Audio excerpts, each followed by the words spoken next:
Doble kalbaryo para sa mga commuter sa MacArthur Highway sa Valenzuela ang pinagsabay na traffic at baha ngayong gabi.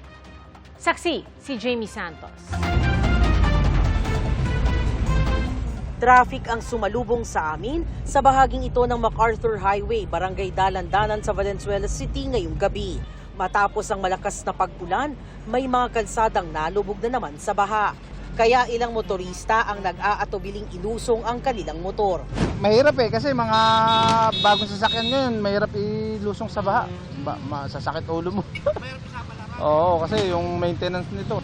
Ayun, isugal, kakapagawa ko lang Mas okay na yung safe ako. Kaysa isugal ko na lang din yung motor, tayo sarili ko. Yun yung dapat nila ayusin, yung drainage. Perwisyo ang dulot ng baha na nagpabagal sa trapiko. Pero may ilang motorista rin ang inilusong ang kanilang sasakyan sa baha.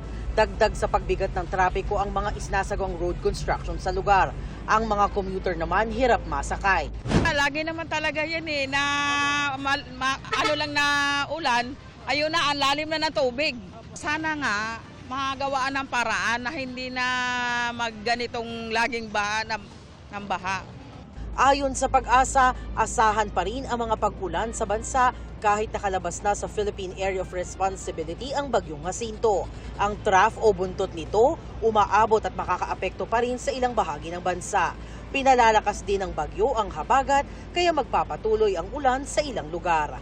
Para sa GMA Integrated News, ako si Jamie Santos, ang inyong saksi.